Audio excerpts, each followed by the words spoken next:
The story continues with a flashback of Lori talking with a friend outside Carl's school when several police cars suddenly arrive.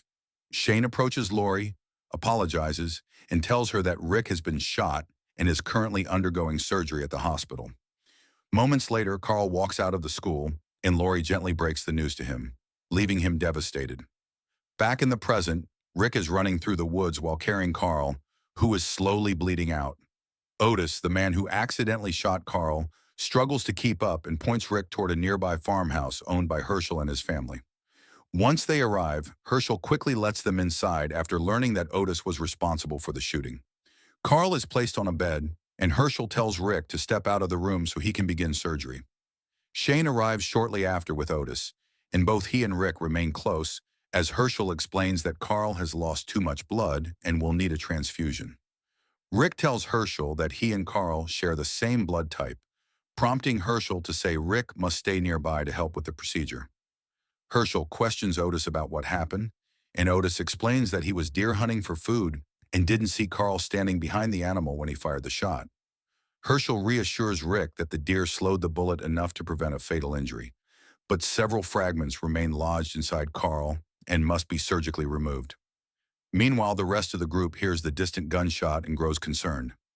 Lori suggests something may have happened since it was only a single shot, but Daryl brushes it off, saying it could have been Rick or Shane encountering a walker.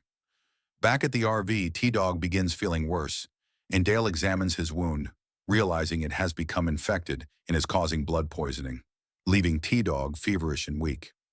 At the farm, Carl briefly regains consciousness and screams in pain as Hershel continues the operation. Hershel tells Rick that the blood transfusion must begin immediately, as Carl is still losing blood and his pressure is dropping. Rick begs Hershel to stop when Carl cries out, but Hershel explains that stopping now would mean Carl's death, leaving Rick with no choice. After removing the first bullet fragment, Hershel explains that several more remain, but he lacks the proper medical equipment to continue safely. Otis mentions that a nearby school has a medical trailer stocked with supplies that could save Carl. Shane immediately volunteers to go, and Otis insists on leading the way, and the two leave at once. Maggie then volunteers to bring Lori to the farm and inform the others of Carl's condition. Shortly after, the rest of the group is heading back toward the RV when Andrea is attacked by a walker and narrowly saved by Maggie. Maggie tells them what happened to Carl, gives directions to the farm, and rides off with Lori. When Lori arrives at the farmhouse, she is devastated by Carl's condition, overwhelmed with grief and anger. She openly blames Otis and holds resentment toward him.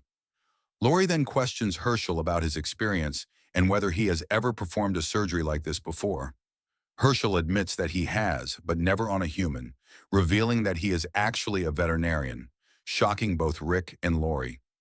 Meanwhile, Shane and Otis reach the school, only to find it completely overrun by walkers. They throw flares to distract the herd and sneak into the medical trailer to gather the supplies. As they attempt to leave, they are surrounded by walkers and are forced to run. With walkers closing in from every direction, they shoot through a glass door and barricade themselves inside. Trapped in a dead end with only a single pin holding the door shut, they struggle to keep the walkers out, leaving their fate uncertain. Thanks so much for watching. If you like this recap, leave a like and subscribe for more 5-minute movie breakdowns. I'll see you in the next one.